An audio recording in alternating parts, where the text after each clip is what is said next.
Hello, everybody, and welcome to Sparring Partners.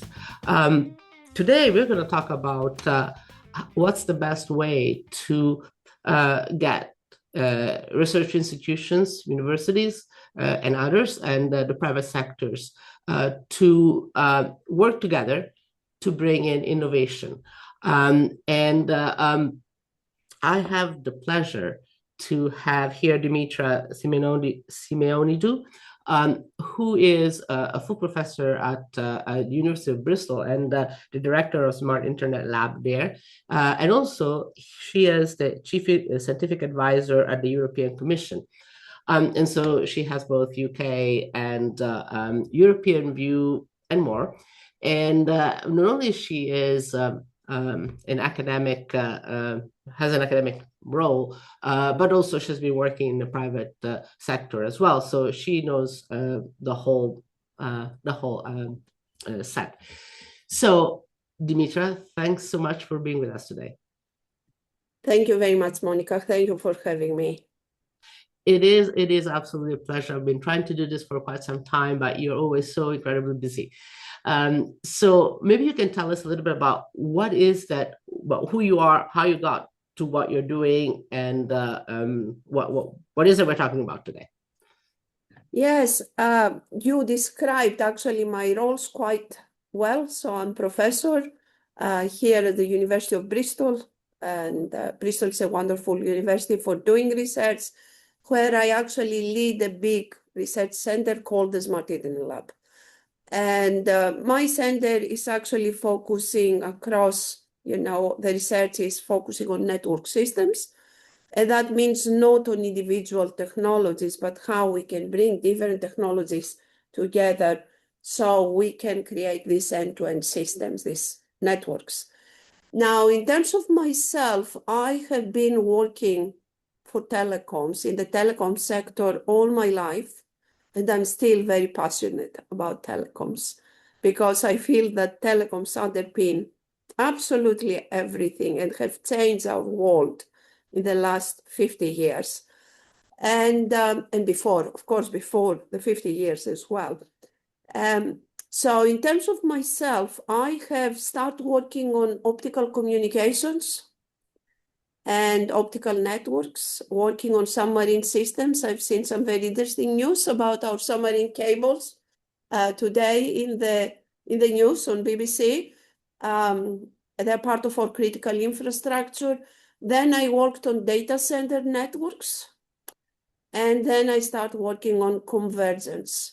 So problems, as I say, that they're end-to-end, how we can bring radio and optical together, how we can bring communication and compute, how we can enable that seamless co-working across hardware layers, physical infrastructure, and software layers in the network, how cloud can be integrated as part of our connectivity services. And more recently, part of my team also is very active on looking how to converge classical and quantum communications. So I would not claim that I'm the best expert in the world in any of these fields, but my team is probably the best place that actually you can see how all these technologies can blend together to deliver these network systems and services. So that is actually our specialization. And this is a big challenge, if I might just add this, because we have so much technology. The real challenge is how to get it to work together and to work in the real world. It's not, I mean, clearly you have to develop the technology, but I think there is more technology that we know how to use.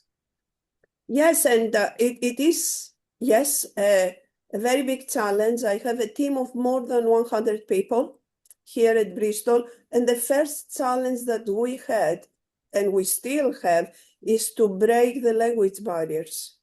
So for instance, a physicist that is doing quantum can communicate with an engineer that is, developing 5G, 6G systems. And then how a software engineer could actually talk to a network engineer. But once actually you build that communication channels and the language barriers break, then magic can happen. Because you can have these 100 people that they start really thinking holistically about systems, not a specific technology domain.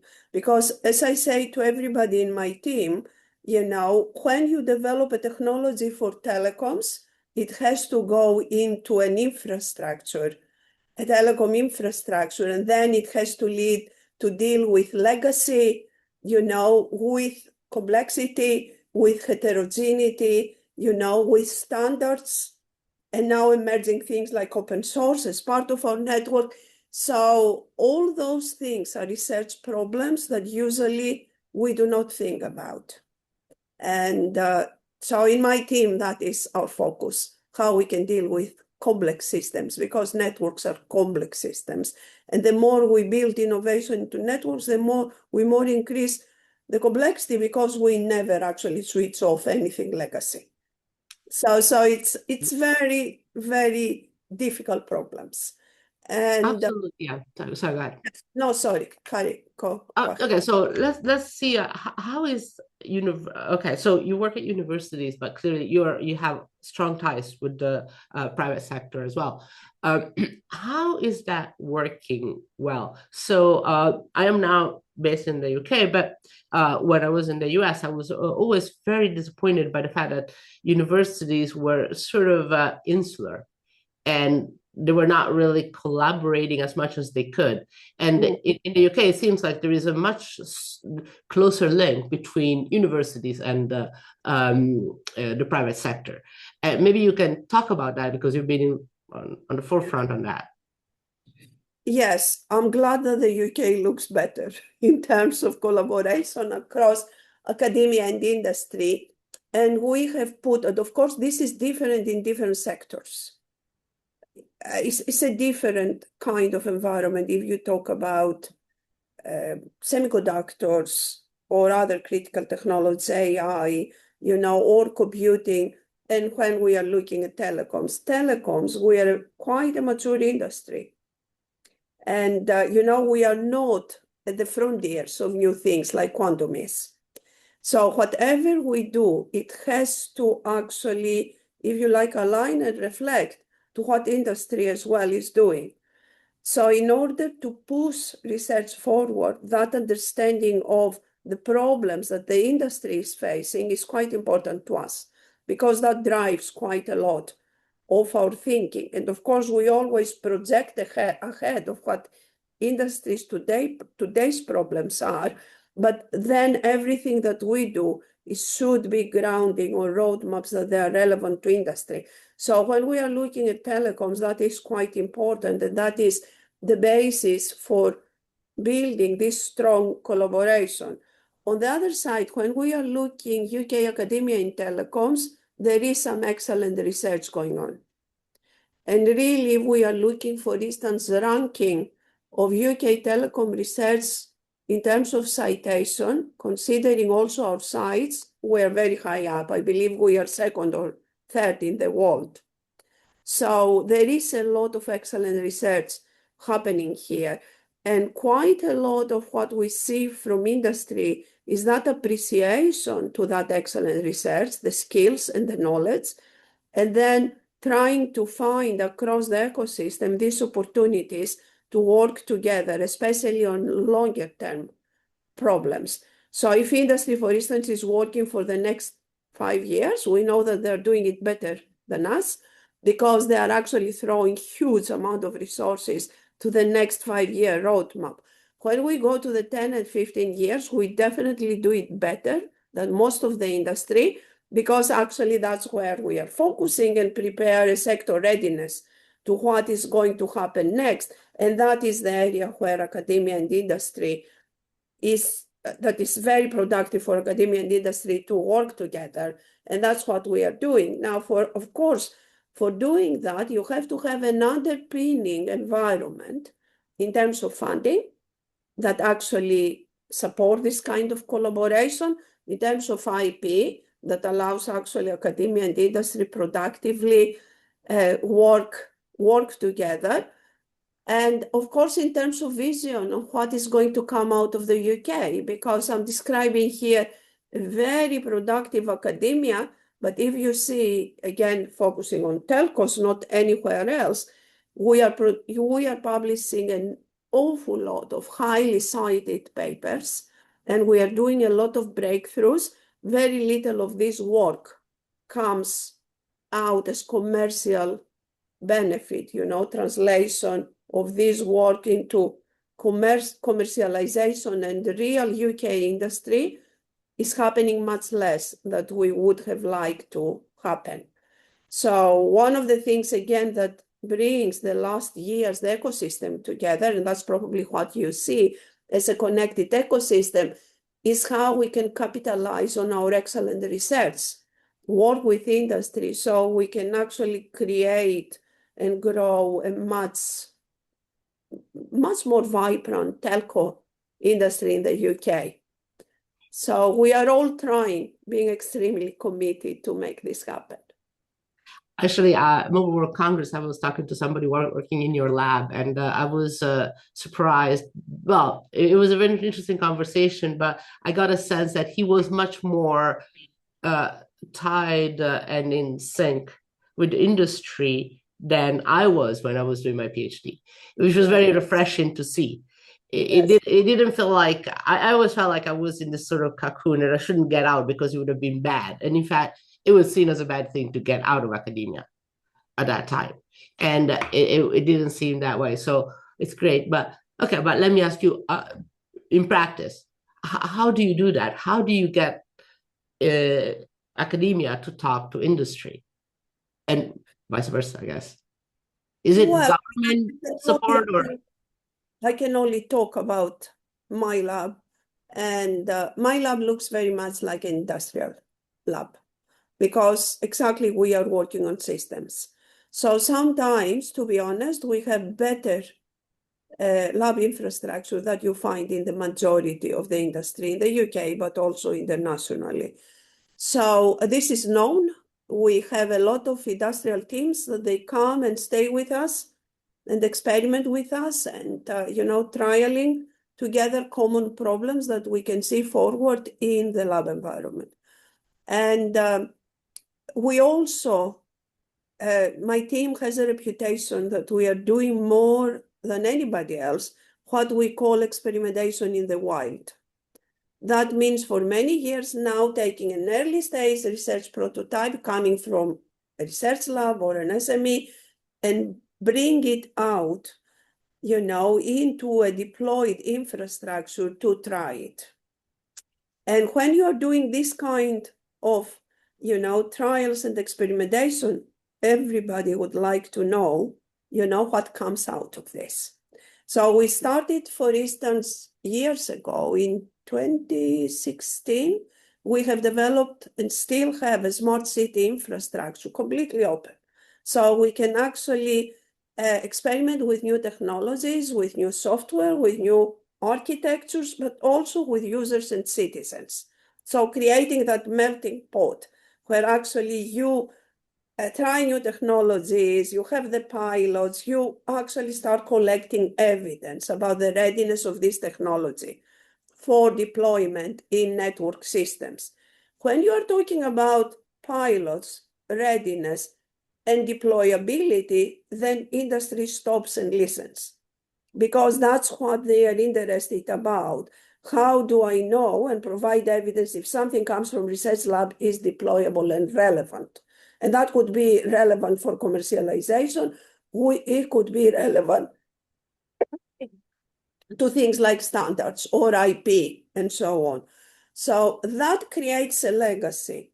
What we do right now, because we see the actual power of experimentation in the wild, but also because most of our industrial partners, they say, okay, we see that this work in your regional testbed or your local testbed in Bristol, but I would like to take this and deploy it in a national network or deploy it in a global network.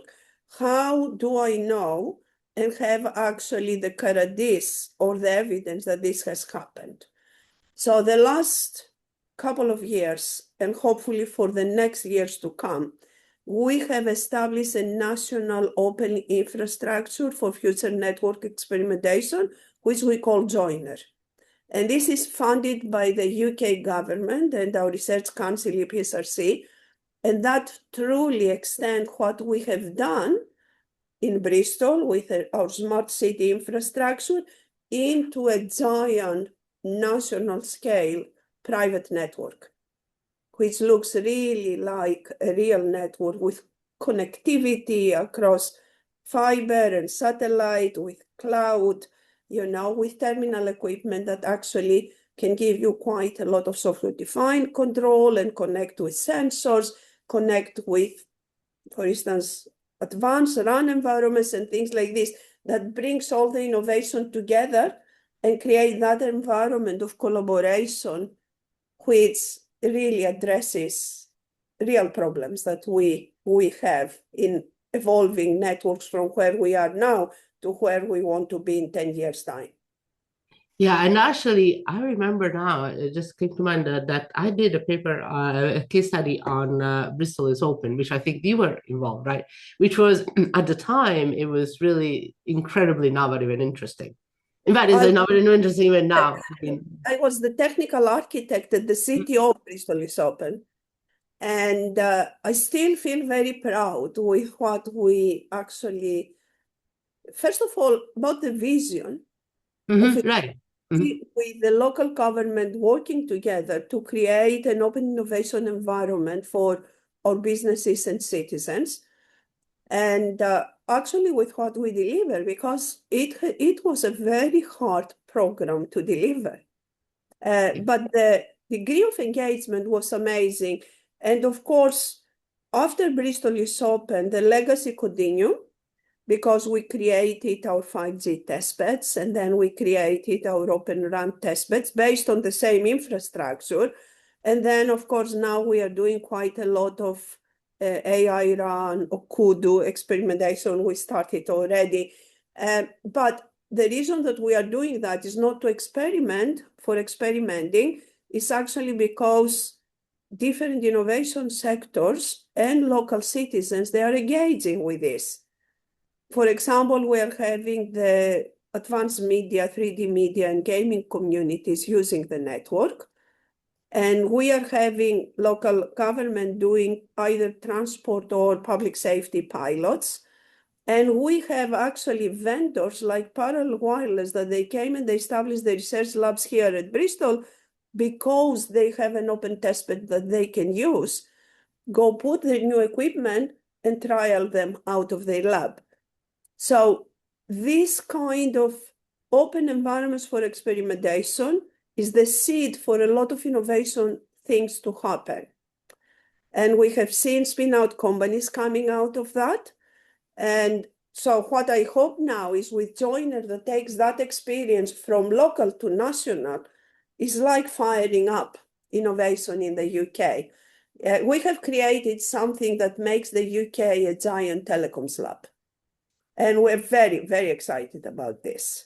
Yeah, it is very exciting. And I think that maybe you can tell me what you think about it, is that as a university, you are an independent entity. So that brings a value, especially when you have a test bed, where you have multiple vendors, and so independence adds a lot of value. I mean, obviously, you need to have the expertise and everything, but there is something that as a university you can, or as an academic institution, you can provide that a company that is doing the testing, which is going to be good too, but it's not going to be the same thing. Yes.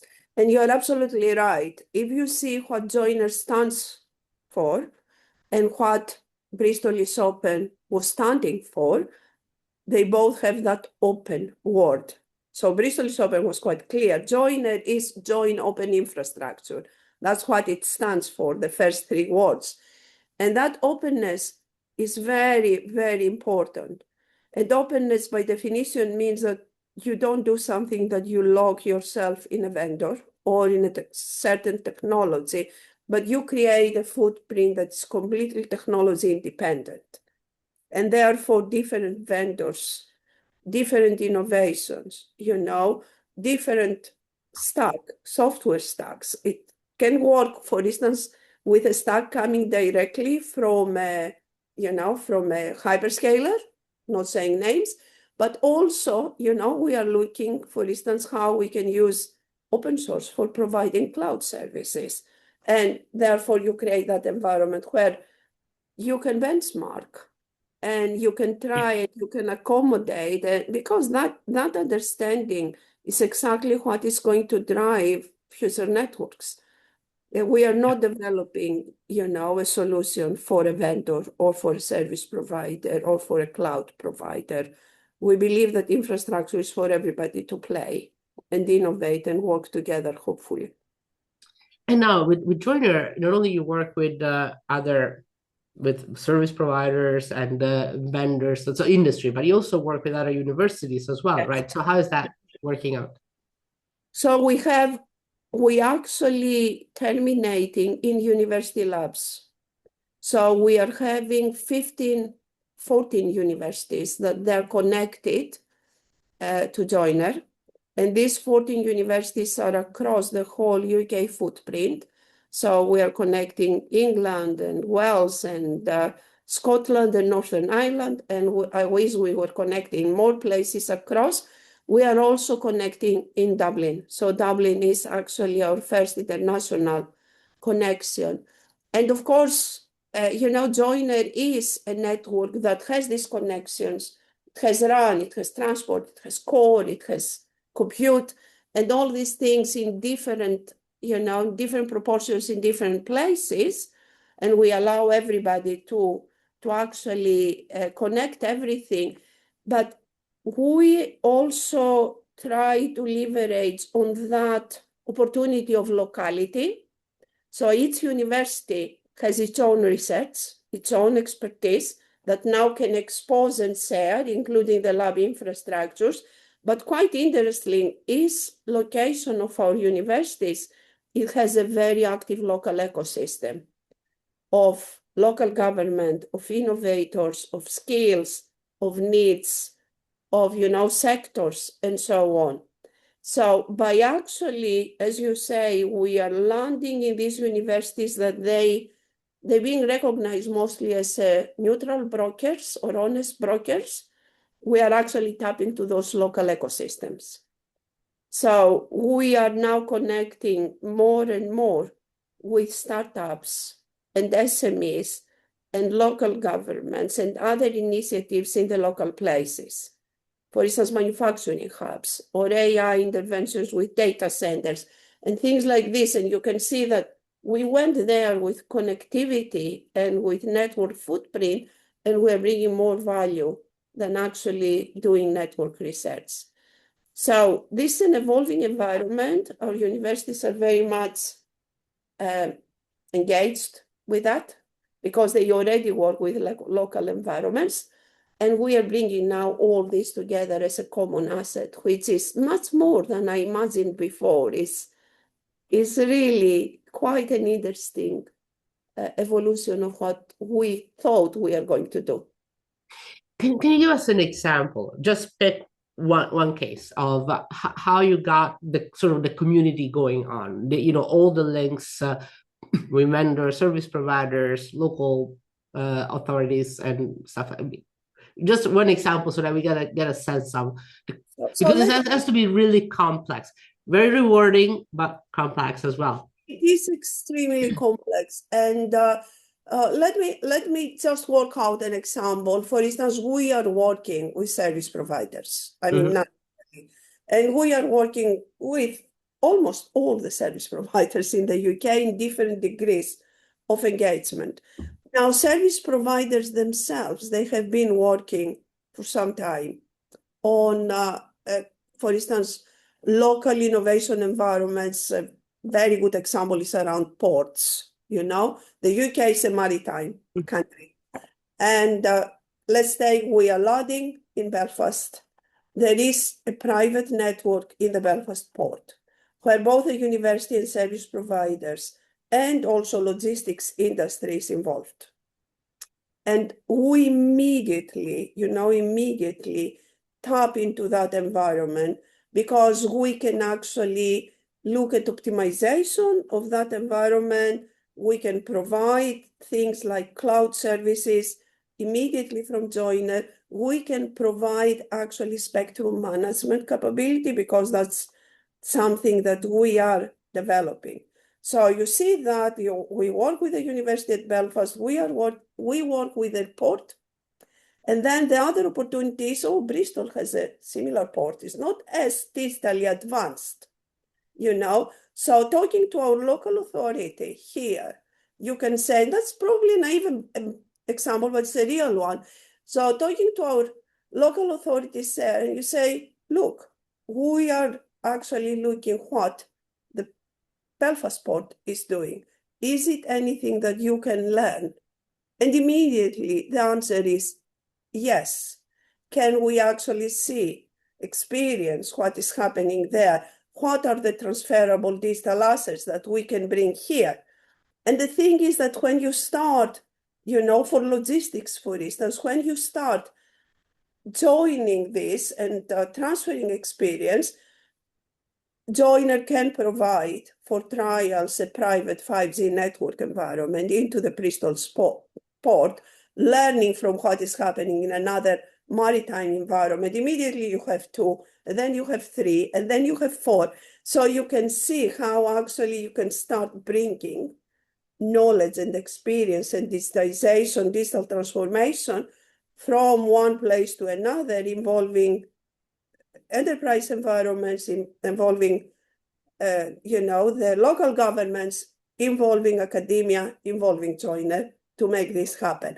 So this is only one example. We are doing quite a lot of things with digital creative, for instance, and showing how you can use these advanced networks to actually do 3D, enable 3D communication across the places. Now, the UK is amazing in terms of the creative industry. So, you know, something that can happen in between and happen between London and Bristol, for example, it just creates the appetite how we can do it in other places. You know, because Absolutely, I yeah. think these 3D assets is happening everywhere, but what do we do? Are those static, stranded assets, or we can do something about sharing these assets, communicating in 3D and things like this? So it's a lens into the future. So what are the areas of major activity, which I'm sure you have many of them, but if you were to pick, you know, like 2 or 3 areas where there is most So we have interest and three key technical areas that we are working on.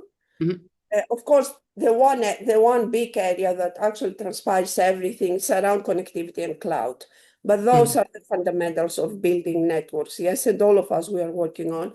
As Joiner, we are providing 3 key facilities. The one is our spectrum facility. What we are doing in each of the 15 places that we are landing, we equipment with a spectrum sensor. That means that we are actually measuring 24/7 spectrum in those locations and how spectrum is being used. Why this is important? Because we are creating these data sets of spectrum use and we are opening them up. And we open those data sets up for industry, for academia, so we can actually, we strongly believe, you know, I mean, spectrum is a societal resource. How we can use it more effectively and more efficiently going forward. That's something that we would like to underpin, you know, with the data and the research we are enabling with this data. So that's the one. The second. sorry, before you go on, so you're trying to understand how much is used because a lot of spectrum is allocated, people pay for it, but they don't use it, right? Yes. So you're trying to see The is it used reality of and this. used efficiently, and how can you improve that? Is that? And if you go to a service provider, they will never tell you how they use the spectrum. Yes, You yeah. go to the regulator, they would not tell you for different reasons. So us being the activist in this space and doing open research, we say, okay, we understand the commercial sensitivities, but spectrum is out there for everybody to measure. And once we measure it, we are actually going to provide these open data sets. So these open data sets, they can actually identify areas of underutilization on this spectrum, and therefore we can actually start seeing, okay, if the spectrum is not used, can we do something dynamically to be used, for instance, for an enterprise or for a local community? And I must say we have a lot of support on this, both by the service providers and the regulator. They're part of our advisory board. They know what we are doing. So we are not going to damage anything. We are adding into the ecosystem, and I think that is a significant contribution. The second thing that we are doing is working on AI for networks, but everybody is working on AI for networks. You see in MWC, our question is rather different. If you are having all these AI assets coming from everywhere, making incredible claims, how we can build an assessment framework about the deployability of those AI models, into networks, and where actually, how we can assess where and if those models are actually deployable. And I can talk about this for hours, but we don't have the hours. So that's our second. The third one, we are doing quite a lot of work on non-terrestrial networks. And my team has created an emulator of non-terrestrial constellations, mainly LEOs, that could be accessed from everybody. And people are actually can use our emulator to do at scale experiments across terrestrial, physical, and non-terrestrial emulated. Now, in the next 3.5 years, if we get our grant, what we are going to do, we are going to actually launch our own space lab. So we are going to offer satellites where people can experiment with, as part of the joiner infrastructure. So those are some of the technical things that we are focusing. In reality, what we would like to deliver is that deep understanding about how future networks are going to look like beyond hype and how they can be used and deployed, on vertical sectors. And that is where we are focusing next. And so that would be like 2 other podcasts on their own. So I'm not going to even touch AI because I know that we could be, as you said, we could be talking about for hours. But let me ask sort of a shift a little bit for a few minutes before I have to let you go. What you're doing at Joiner is very interesting. But how do you see the whole path of innovation? And there's a lot of discussion about our ability to attract talent to telecoms. You say you're still excited about telecoms. I share the same feeling, but apparently a lot of young people don't. Yeah. How do you see that going? I think that it is important. There is a bad image about telecoms to the younger people and that happens with my children as well, because when you talk to them about telecoms, they think of internet service providers that they scam you on the contract, and that is what it sticks, and they do not see the innovation because also connectivity right now is being looked as a utility. We only care about this is when we lose it. So I think that one of the things that we have to do is exactly, and that's why my team is doing what it's doing. We are not staying in labs and do things in isolation. We bring actually innovation outside and show what it enables.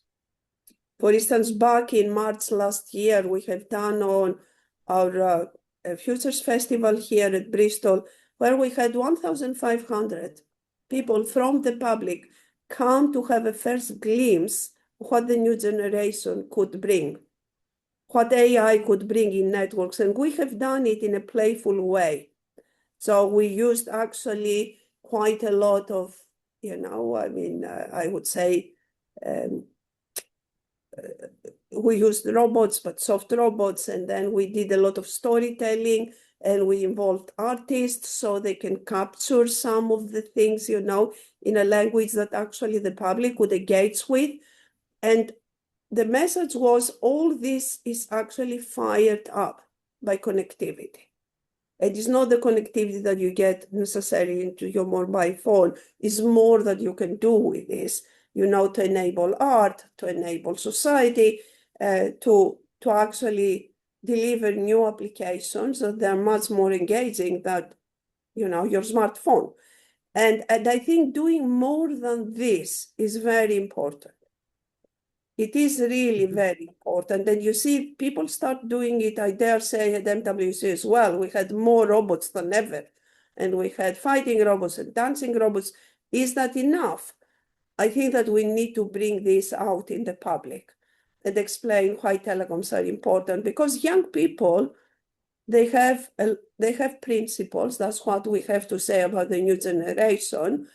And most of them, they would like to do things that they bring benefit to the society.